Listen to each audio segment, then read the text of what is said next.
నమస్కారం గురుగారు. సూర్యోస్మి తల్లి. అయితే గురుగారు రోజు పూజ చేస్తూ ఉంటాం కదా ఇంట్లో.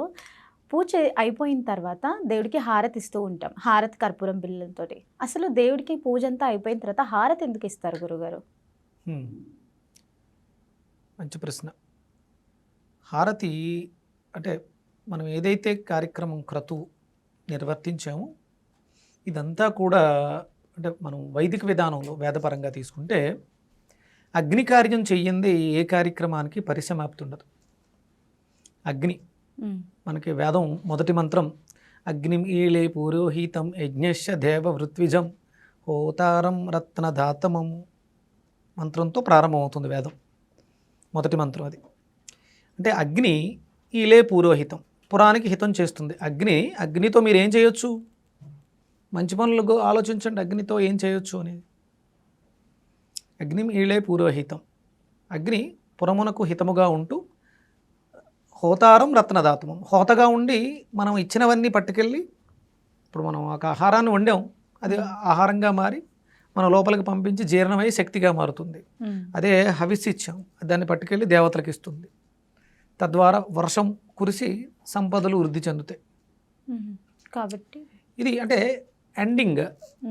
అంటే మనకి హిందూ ధర్మశాస్త్రంలో అగ్నికి ఉన్నటువంటి ప్రాధాన్యత మొదట దీపం వెలిగిస్తాం, చివరిలో హారతిస్తాం. ఈ రెండిట్ల నడుమ మన షోడశ ఉపచార పూజలు ఉంటాయి. షోడశోపచారాల ఐడియా ఉందా? అంటే దేవతని పిలవటం, ఆహ్వానించటం, ఆసనం ఇవ్వటం, కాళ్ళు చేతులు కడగటం, స్నానం, వస్త్రము, ఇలా షోడశ ఉపచారాలు చేస్తాం.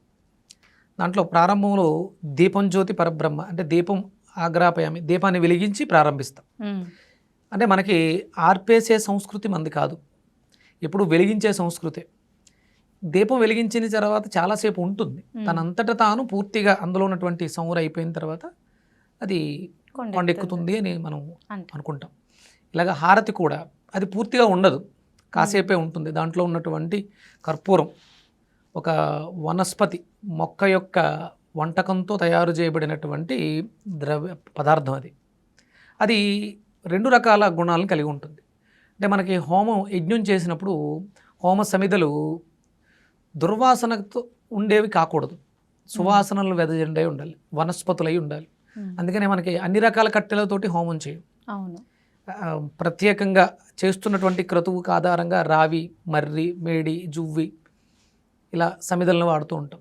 దాంతోపాటుగా మనం అందులో ఉపయోగించేటువంటి పదార్థాలు ఔషధయుక్తము, పోషక విలువలు కలిగినవి ఉండాలి. అందులో పోషణనిచ్చేవి బెల్లము, ఆవు నెయ్యి, ఇవి రెండు పోషణనిస్తాయి, పుష్టికారమైనటువంటి పదార్థాలు. మిగతావన్నీ కూడా ఔషధయుక్తాలు, అశ్వగంధ, శతావరి, ఇలా రకరకాల పదార్థాలని బెల్లంతో కలిపి హోమం చేస్తాం. ఇక్కడ ఈ ఏదైతే కర్పూరం ఉందో ఒక చెట్టు యొక్క బెరడుని ప్రాసెస్ చేసి కర్పూర బిళ్ళలు తయారు చేస్తాం. అవి ఒక రకమైనటువంటి సువాసనని కలిగి ఉంటాయి, ఘాటుగా ఉంటాయి, అలాగే చలువ గుణాన్ని కలిగి ఉంటాయి. కర్పూరం కొబ్బరి నూనెలో కలిపి తలనొప్పి వచ్చినప్పుడు రాసుకుంటే చల్లగా అండి హీట్ తగ్గి తలనొప్పి తగ్గుతుంది. అలాగే ఆ హారతిని మనం కళ్ళకి పెట్టుకోవటం ఉంటుంది. అగ్ని అంటే అగ్నికి ప్రతీక. మనం పంచభౌతికమైనటువంటి దేహంలో ఈ అగ్నికి ప్రతీకగా కళ్ళు ఉంటాయి. అంటే ఎవరికైనా చూపు తగ్గింది, కళ్ళు నెత్తికెక్కిని, ఇలాంటి మాటలు విన్నప్పుడు లోపల పచన శక్తి తగ్గింది, అగ్ని తగ్గింది. అందుకని ఇది మనం చూస్తాం, హారతిస్తూ స్వామికి నివేదన చేస్తున్నట్టుగా మనం దాన్ని దర్శిస్తూ ఉంటాం. చివరిలో చేతులు రెండు హారతికి చూపించి కళ్ళకి చూపించుకోవాలి. ఇలా అంటారు, అది కాదు. రెండు అరచేతులు ఇలా పెట్టి ఆ వేడి కళ్ళకి చూపించుకోవాలి, అద్దుకోవాలి. అందులో ఉన్నటువంటి ఔషధయుక్తమైనటువంటి గుణాలు చేతి ద్వారా కళ్ళకి ప్రవేశించి కళ్ళలోకి వెళ్ళి కళ్ళకు ఉన్నటువంటి సమస్యల్ని తీర్చటం. Scientific reason, scientific 100%. ఇక్కడ హిందూ సాంప్రదాయంలో చేసే ప్రతి క్రతువుకి కూడా ఏదో ఒక పరమార్థం లేకుండా ఏదీ ఉండదు. అందుకని కర్పూరాన్ని వెలిగించటం అది శుభపరిణామం. పూర్తయింది, ప్లస్ మాకు ఇక శుభాలు, ఇక్కడతో ఈ కార్యక్రమం అయింది. తద్వారా వచ్చినటువంటి ఫలితం ఏదైతే ఉందో అది సర్వవ్యాప్తం అవుతుంది. మనం చదివిన మంత్రం వినిపిస్తుంది, కనపడదు. ఇక్కడ పరిపూర్ణంగా ఆ హారతి తీసుకోవడంతో పూర్తవుతుంది అనేదానికి సంకేతంగా అది మనకి మనం చేసిన క్రతువు యొక్క ఫలితాన్ని ధరించే విధంగా ధారణ. రత్నధాతమం, రత్నాలు మనులు మాణిక్యాలు బంగారం ధరించే స్థితికి స్పర్శ స్థితిలో తీసుకువెళ్తుంది. అంత అర్థం ఉంది. అందుకని మనం మన సాంప్రదాయంలో కర్పూరాన్ని పూజా సమయంలో చివరిలో కర్పూరాన్ని వాడటం జరుగుతుంది. భగవంతుడికి నివేదన చేయడం ద్వారా అది మనలో కూడా ఒక అద్భుతమైనటువంటి మానసిక ప్రశాంతతని. మీరు మామూలుగా కర్పూరాన్ని ఆవిరి రూపంలో ఇప్పుడు ఫ్రాగ్రెన్స్గా వాడుతున్నారు. కొన్ని రకాల మందులు వికటించినప్పుడు కర్పూరాన్ని గట్టిగా వాసన చూస్తే ఆ మందుల యొక్క సైడ్ ఎఫెక్ట్స్ తగ్గిపోతాయి. హోమియో మందులు వాడుతున్నారు. మీరు అందులో ఒక మందుకి comparison friendly nature, negative aspects ఉంటాయి. అప్పుడు కర్పూరాన్ని మధ్యలో పెడితే ఏమవుతుందంటే ఆ రెండింటి యొక్క ప్రభావాన్ని డిజాల్వ్ చేసేస్తుంది. ఇక ఇంతకు ముందు వాడిన ఏ మందు కూడా ఉండదు లోపల. మళ్ళీ మీరు కొత్తగా ఏదైనా అంటే ఇంతకుముందు ఏదో మందు వేసుకున్నారు, ఇప్పుడు మళ్ళీ కొత్త మందుకి వెళ్ళాలి, పొటెన్సీ తెలియదు, మర్చిపోయాం పేరు. కర్పూరం వేసుకుంటే ఇంతకు ముందు మందులు అన్నింటినీ తుడిచేస్తుంది, ఇప్పుడు వాడుతున్నది ఫ్రెష్గా వస్తుంది. కర్పూరానికి అంతటి ప్రాముఖ్యత ఉంది. ఇది కేవలం భక్తి మూఢనమ్మకం కాదు, సైంటిఫిక్ 100%. అందుకని కంపల్సరీ కలితీవి కాకుండా మంచి కర్పూరాలు వాడండి. అంటే కొంతమంది ఏం చేస్తుంటారంటే తక్కువ రేటు ఎక్కువ వస్తుంది కదా అని చెప్పేసి నేను వెళ్ళినప్పుడల్లా మా నాన్నగారికి చెప్తూ ఉంటాను, అగరత్తులు కొంచెం మంచివి వాడండి అని. ఏదో తక్కువ 10 రూపాయలకి ఎక్కువ వస్తున్నాయని చెప్పేసి అని కొంటూ ఉంటారు. వాళ్ళకి తెలియదు అందులో కేవలం బొగ్గు మాత్రమే ఉంటుంది. ఆ పీల్చడం వల్ల మనకి లేనిపోని డిసీజెస్ వస్తాయి. కొంచెం మంచి శాండిల్వుడ్ అగరబత్తులు లేకపోతే మంచి కర్పూరం బిళ్ళలు వాడితే వచ్చే ఆ ఫ్రాగ్రెన్స్ అనేది, ఆ స్టాండర్డ్స్ అనేవి మనల్ని, అంటే నేను ఎవరినో ఉద్దేశించడం ఎందుకు, మా నాన్నగారు చేస్తున్న పని చెప్తున్నాను మీకు.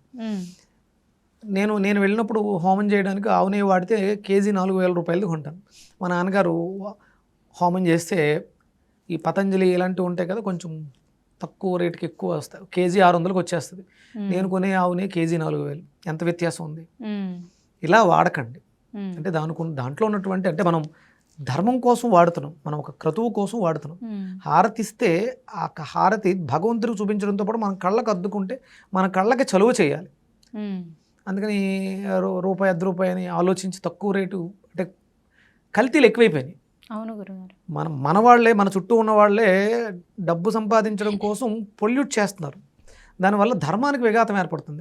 మేము ఇన్ని పూజలు చేసాం, మాకు కళ్ళు పోయినాయి, మాకు ఊపిరితిత్తులు పోయినాయి.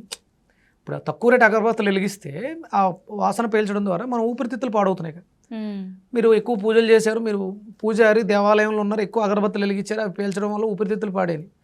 అదే ఒక మంచి తక్కువ రేటుది ఎక్కువ రేటుది ఒక్కటే వెలిగించినా సరిపోతుంది. తక్కువ రేటు 100 అగరబత్తులు వెలిగించడం కన్నా, తక్కువ రేటు కర్పూరం బిళ్ళ కేజీ వాడడం కన్నా, రేట్ ఎక్కువ ఉన్న మంచి క్వాలిటీ ఒక్క బిళ్ళ వాడినా చాలుగా. అంతే. అందుకని మీరు చేసే ప్రతి భక్తి విశ్వాసాలతో చేసే పనులు ఆ క్వాలిటీని మెయింటైన్ చేయండి. ఆటోమేటిక్గా ఏదైతే కల్తీలు ఉన్నాయో అన్నీ వెళ్ళిపోతాయి. కొనటం లేదు తక్కువ రేటువి, అప్పుడు ఏం చేస్తారు, కల్తీ చేయడం మానేస్తారు. మనం కొంటున్నాం కదని తయారు చేసే వాళ్ళు ఎక్కువయ్యారు.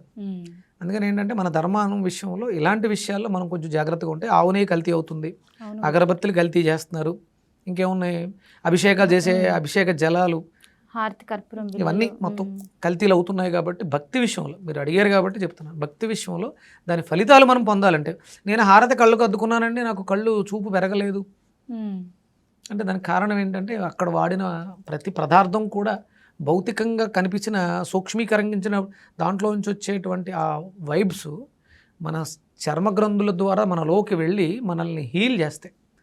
అందుకని మనకి హిందూ ధర్మంలో ఈ ఆచార సాంప్రదాయాలు పెట్టారు.